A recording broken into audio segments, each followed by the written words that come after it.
Hello everyone, my name is Sick and Tired. Welcome to my channel. And today we are going to be watching some TikToks of parental red flags. If this is your first time visiting, welcome. Our coven specializes in talking about bad parents. So if that's something you can relate to, maybe consider liking, subscribing, and turning on notifications. That way you never miss your weekly support group. I'm super high energy today and I don't know why. It's kind of weird, but let me know if you like it. Haley, what would you change in how you were raised if you could? I would have appreciated growing up without verbal abuse and without getting hit with a belt. Me too. That was going to be my answer as well. So those two things I think I would have really maybe not wanted growing up. Okay, so now you're going to tell everybody we beat you. Yeah, that's nice. What? Did you or didn't you? You got disciplined. Okay. That's what we did. Yes. And I'm saying in raising us, those are the two things that come to mind. If I could right now, I'd come through the screen and beat your butt. Like there was some verbal abuse. You have to admit that there still is. It's still ongoing. Obviously. And Dad used to beat the shit out of us with a belt. He did not beat the shit out of you. So quit telling people we beat you. All right. That never happened. You're remembering it wrong. Moving on. No, you want to get down in the nitty gritty. Financially, did you suffer in any way at all growing up or through your adult married life? I knew you were going to get mad, so I gave you like I said, it wasn't all bad. The question was, what would I change? Those are the things. Go financially. Yeah.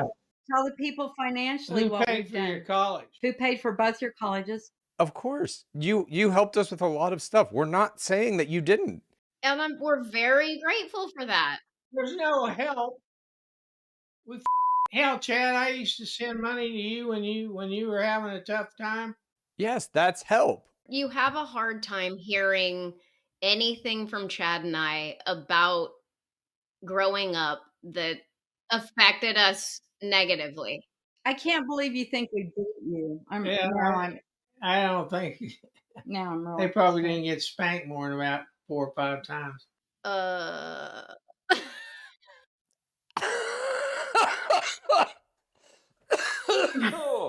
All right. Oh, classic narcissist reactions, right? I don't remember it that way. You're misremembering. We put a roof over your head. Were you ever hungry? Yeah, congratulations. You did the bare minimum. The biggest red flag, right, to me, feels like, well, one, they don't want to be held accountable. But two, there's no way to communicate with a narcissist. And sorry about my terrible mouth. You're expressing to them, okay, this is what I'm feeling. But they come back with, well, you're remembering wrong. Well, that's not how it happened. How are you supposed to communicate with somebody and repair the damage that's done when they refuse to have that conversation, when they straight up lie and say none of it happened, and then they resort to, well, you're alive, aren't you, and I gave you money, so keep your mouth shut. Mother-in-law at some point texted that she was dropping off some gifts on the porch, and I was like, okay, we're not going to come to the door, you're not going to see us. To be abundantly clear, we have asked for space and privacy. And she said, oh no, I totally understand, I totally respect that, I'm just gonna leave them on the porch and I will run away. And I was like, okay, thank you, because I'm not unlocking the door. She's like, no, I totally get it. That's fine.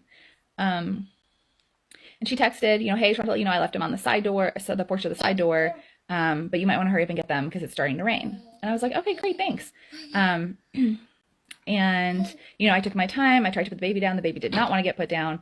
So I waited a couple of minutes, and then I went to the side door, and I, had the baby in my arms, and I threw it open, and she was standing right there.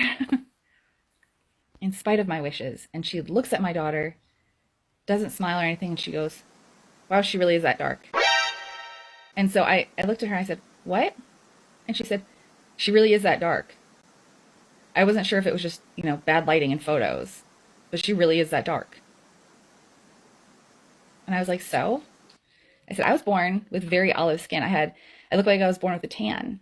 So I guess she gets her skin tone from me. She stared at her for a really long time. She goes, well, she didn't get it from my son. I'm like, I know. My husband's like paper white. And she's like, she looks nothing like my son. Now, see, I got the opposite with my mother-in-law when my daughter was born. It was, wow, the baby looks nothing like you. She looks just like my daughter. She looks exactly like my daughter. She got all of my daughter's qualities. She doesn't look anything like you. I never knew that would bother me until I had a kid, hearing that she doesn't look anything like me. What's kind of funny now is that everybody says that she is my twin. And what's funny now is that I honestly think that she looks just like my husband. She definitely has his eyes and his personality, but everybody's like, oh no, she is your mini you. And I'm like, I kind of see it, but at the same time, I see a lot of my husband. I don't know. If your mother-in-law says the baby looks nothing like her son and is accusing you of cheating, is what I am assuming, then yeah, that's a red flag. And I would hope that your husband or your boyfriend or whoever will stand up to their mother and say something. All my life, my mom has always called me fat. And I finally lost all of that weight. And as a surprise, I haven't seen my mom for 9 months. I go and visit her. You know what the first thing she said to me when she saw me? It wasn't, hello, good morning, I love you, I miss you. No, it was, what happened to all the extra skin? Did you get extra skin when you lost weight? I swear I could never make this woman happy.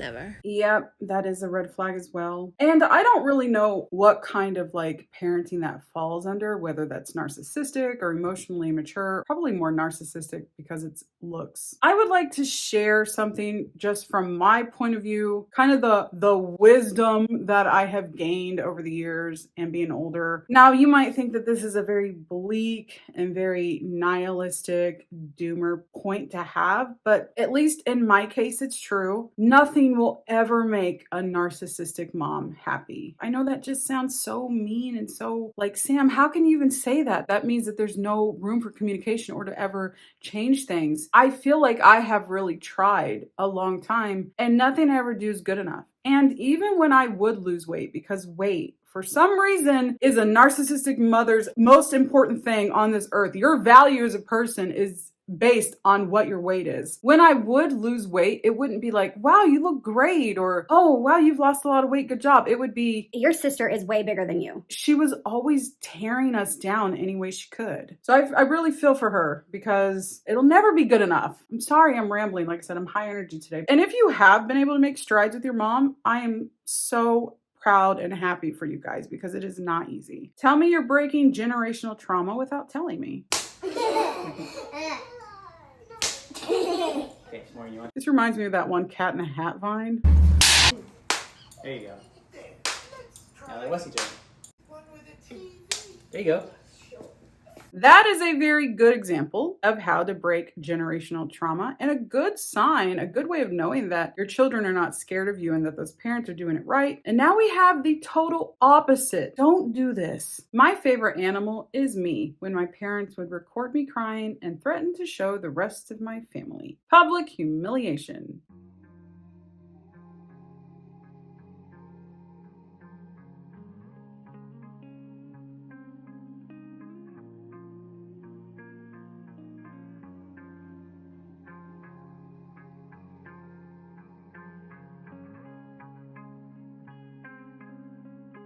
I don't know why she's crying, but if your child is having a tantrum like this, do not record them. It's just a little parenting tip from me. Not saying I'm the world's best parent. It's just, I don't think it's right. Don't record them. Don't laugh at them. And don't threaten to publicly humiliate them with it later. If your child is having a tantrum like this, put the camera down. It is not the time to film. And go figure out what's going on. If there needs to be some sort of discipline, okay. Or maybe they just need your attention and they just want to be loved and shown some affection. We need the red flag guy. Nobody talks about how difficult it is to be an adult and see other women have healthy relationships with their moms and know it'll never be you. I feel like we are starting to talk about it more, but there is still that hole in my heart. It's very little. It's getting filled because I'm getting older and I'm starting to realize that I don't have to have a mother, but it's still there and it still hurts not being able to go to her for anything. If you're looking for ways for your adult child to cut you off and they come to you and tell you that your actions have hurt them, here are the top 10 things you can say to kind of speed up that process. Ah, great. So we're going to see it from the point of view of the narcissistic parent that doesn't want to make things better, here are some things that you can say if you are okay with your child cutting you off and you don't want them in your life. Number 10 being, that never happened, you're making that up. Oh my gosh, you're right, silly me. I must have just invented my entire childhood trauma for no reason. Number 9 being, if you weren't such a difficult child, I would have never had to do that. Wow, so your parenting skills were completely dependent on me being an easy child. I'm so glad to know that resilience and accountability isn't a part of parenthood. It's not a part of the package. And number 8 being, you had it so good compared to my childhood. Okay, so just so we're clear, my pain doesn't count if yours is worse. That's one that I never understand. And my mom has said that to me before, and so has my dad, actually. You wouldn't have survived our childhood. Is that supposed to be a good thing? So wait, you're saying because you had it rough, I should have it rough too? But it's not quite as rough as yours, so it's okay? Coming in strong with number 7 is you always like to twist things to make me look bad. If telling the truth makes you look bad, maybe the problem isn't me telling it. Just maybe. And number 6 is, so I'm just the worst parent ever. I'm just so awful. Finally, we have some honesty. At least we're making some progress. And number 5 is, do you know how much I sacrificed for you? Thanks for the reminder that like food and shelter, those were just such heroic deeds. Number 4 is, I guess nothing I ever did will ever be good enough for you, will it? Yeah, because I didn't realize that like doing good things every once in a while completely excused abusive behavior. Good to know. Number 3 being, I was just joking. Gosh, you're so sensitive. Wow, I had no idea that emotional abuse was considered a comedy. Sorry. Number 2 is, once again, you're making a big deal out of nothing. For number 1, my all-time favorite one, which is the one I was told right before I cut off my parent, is, I just had a pew-pew to my head 2 weeks ago, and this is how you're gonna treat me? I'll just let you guys come up with a rebuttal for that one. Love you guys. I'm sorry, what? You know, I had this thought, maybe I'm crazy, maybe I'm wrong, maybe I am wearing alien earrings and you guys couldn't see them and I love them so much so I wanted to share them. But anyway, maybe I'm just being a weird conspiracy theorist. I sometimes wonder, because there is so many millennials that are starting to open up about how bad their parents were to them. I had this thought, I was like, why is there so many bad boomers? And I'm not saying this to cause like a generational war. I think bad parenting can come from anywhere, but there does seem to be a lot of us millennials that have a lot of the same issues. We just watched that top 10 and I could relate to probably 8 out of 10 of those things that she said. And so it made me wonder, do you think there's so many bad parents from like our age brackets, the older ones, because they didn't want to have kids? Think about it. Like back then, it was expected of you to get married, have kids, get a house, and live the American dream. But what if they didn't want to do that? And they just had tons of kids. Like my mom had 4 kids, and I don't even know if she wanted any of us. But they did it because it was expected of them. Do you think maybe that's the reason there's so many of us that can say our childhoods were terrible because our parents just straight up didn't want us? I don't know. It's just a thought I had. I could be totally wrong. When you go no contact with a parent, people are always like, that's your mom, that's your mom, that's your whatever, right? My mother told me 3 weeks ago that she wishes that I would unheal the healing that I have done to myself. Because now that I have fixed the damage she did, she doesn't know how to behave around me anymore because I'm not scared of her. I defend myself. I speak up for myself. And I've been thinking on that for 3 weeks. First off, we're no contact now. The next day, my daughter came home from spending the night at my sister's, and my mother was digging at my daughter the way she used to dig at me. I addressed it. She told me to fuck off. So now we're no contact. I have been thinking about that what she said to me for the last 3 weeks, and all that I can seem to think of is that's essentially her saying, I did all this damage to you for your entire life to make you small. How dare you undo that? And as a mother, how? I hope my child heals from every single last thing that I have put her through. Even the things that to me seem like nonsense, I hope she heals from them. I hope she tells me about them. I hope she addresses them. I hope she fixes them. And if I can do anything to help her along the way, let me know because I'm going to do it. I know I'm not perfect, but you know what I am? I'm better than the generation that came before me, God damn it. That's a new one. I wish that you wouldn't have healed yourself. I wish you would unheal yourself. That's a new one. I've not heard that one. So many good points that she made. Like she said towards the end there, I've said that several times to my husband as well when I'm, ranting about my mom. I'm not a perfect parent, and there's a lot of things that I could improve on, but there's one thing that my daughter has that I never had as a child, and that's safety. Maybe we don't go to the park as often as we should. Maybe we eat at McDonald's a little too often, but my daughter is happy. She's not hiding in a closet, crying because she's worried that somebody is going to come and literally remove her life from this planet. If everybody in your family has a problem with you, you're the problem. Wrong. You're the scapegoat. If you were the one that recognized the toxic patterns, the dysfunction within the family, the abuse occurring, and you spoke out about it and tried to stop that pattern and defend yourself, and then you got X'd from the family because of doing so, you're a scapegoat. You're not the problem. And everybody in that circle is going to stick with the abusers so they also don't get X'd out of that equation. It's much easier to put up with that manipulation tactic than deal with being exiled from a family. Speaking out about the abuse that was happening to you, the negative cycles that you saw going on in the family, caused them to react in a certain way to where you are labeled as the problem. I think that's all you need to know right there. It's a lot easier to blame the victim than it is to hold the aggressor accountable. And that can be said for so many things in our world today. What most parents, especially on this app, don't understand is that it is very hard for a child to grow up and want to get away from their parents, like completely disconnect from them. It takes something that's happened for years, trauma, abuse, neglect, to the point where the child will grow up and realize that there is nothing I can do to connect with my family or parents. I need to get away from it. And these are the same kids that have part-time jobs, they go to school, maybe they pick up a trade, they get their own apartment, house, and they get the out of there. Because they realize there's no chance that the parent is ever going to realize what they did, apologize for it, or make up for it. And then what do you see? These same parents hop on this app and say that their 5 children don't want to talk to them anymore. Well, there's a reason for that. Because kids don't just see you fuck up one time and say, oh, that's it, I'm cutting contact.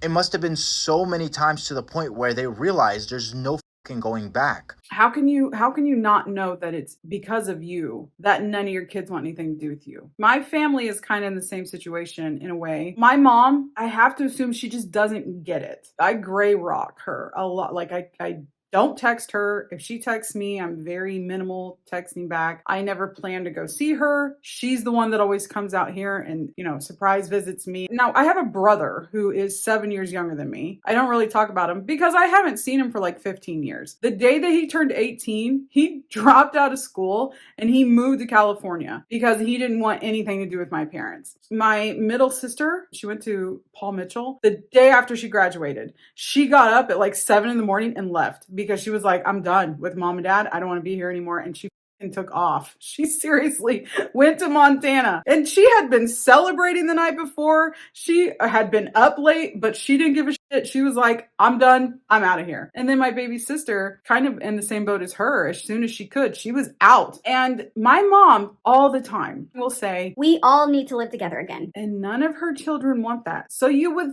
think that she'd get it, but they just don't. None of your kids want anything to do with you. At some point you have to go, maybe it's me. If you apologize for everything, that's not politeness. That's your fawn response. Okay, so I recently learned what fawn was. I've heard this before and I didn't know. It's apologizing for things when you don't need to. And yeah, I do that all the time. It's complex PTSD.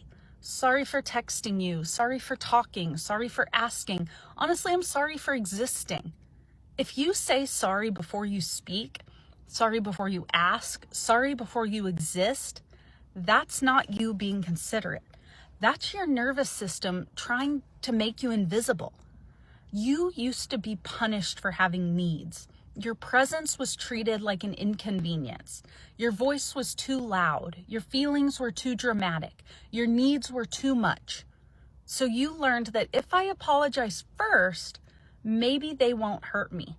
If I make myself smaller, maybe I'll be allowed to stay. Wow, that's actually a really depressing way to say it, but it's true. If I make myself smaller, maybe they'll care about me more. Don't make yourself smaller for anybody. So we're getting towards the end of our video. I like to have more lighthearted, cute videos to kind of wash the bad taste out of our mouth. So this is a video of this young girl. She is calling her aunts. She got a bad grade and she needs them to sign her paper. But she didn't really get a bad grade. She's calling to see what they would say. Okay, so I have to tell you something quickly. Okay, baby, what? I got a bad grade on my math test and I need a parent to sign it. Would you be able to sign it for me? Of course. Okay, thank you, Kiki. Do you want me to come over now? No, it's okay. Okay, well, do you need me tonight or what do you need me? When do you need me? You can come tomorrow. Doesn't matter. Okay, baby, well, what happened? I don't know, it's just a really hard test. Oh my God, it's okay, Pooch. You are so smart, baby, and I know you always try 100%, but shit happens sometimes, so don't worry about it. So my mom doesn't know, but I got a bad grade on my math test and I need her to sign it. Can you sign it for me? Okay, Spitz, well, how am I gonna get it? I can come over tonight. Yeah, of course. Are you kidding me? But don't tell her that I did it. Okay, you can come tomorrow. Okay, Spitz, of course. Okay. What's up? I'm here for you. So on my math test, I kind of didn't get a good grade and a parent needs to sign it. I was wondering if you could sign it for me. Oh shit, what happened with math? I don't know. Oh, okay. Yeah. You're not gonna tell Mama and Bubba, right? No, I won't. Okay, yeah, don't tell them because they might get mad at you. Okay. No, okay, so for math, Zemmer, do you need some extra help? How bad did you do? No, I got like a C on it. Oh, well, C's get degrees. It's all good. The aunties tomorrow. I hope they didn't tell them and they all just show up. That would be funny. I don't give a fuck anymore. A fuck anymore. A fuck anymore. I don't give a fuck anymore. A fuck anymore. A fuck anymore. So that is it for our TikTok red flags in parenting. I hope you enjoyed the video. I hope to see you again next time. And until then, I hope you guys have a wonderful day wherever you are in the world. I love you guys so much. Bye. I don't give a fuck anymore. A fuck anymore. A fuck anymore. I don't give a fuck anymore.